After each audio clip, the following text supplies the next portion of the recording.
বিসমিল্লাহির রহমানির রহিম। মোহাম্মদ হাসান কিচেন থেকে আসসালামু আলাইকুম।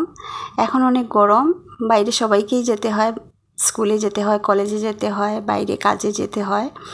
বাইরে থেকে আসার পর পানির বদলে যদি এরকম একটা পানীয়, পুষ্টিকর পানীয় খেয়ে নেওয়া যায় তাহলে সবারই ভালো লাগে। যে খাওয়াবে তারও ভালো লাগবে, যে খাবে তারও ভালো লাগবে।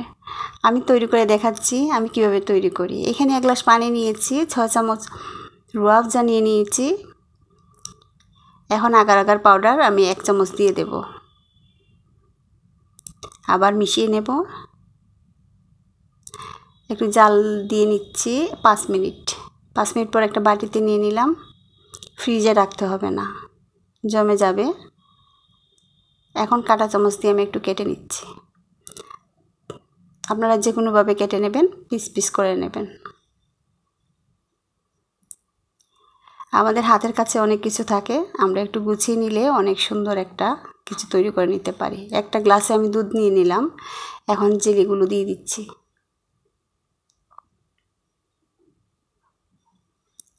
আইস কিউব দিয়েছি এবং ভ্যানিলা আইসক্রিম দিয়েছি। এই পুষ্টিকর পানীয়টা আপনারা অবশ্যই তৈরি করে দেখবেন, ভালো লাগবে খেতে। এবং সাথে আমি চকলেট কেক রেডি করেছি, বাচ্চাদের দিয়ে দিলাম। এখন অনেক গরম, এই গরমে সবার অসুখ হচ্ছে, বাচ্চাদের পুষ্টিকর কোনো খাবার তৈরি করে দেবেন।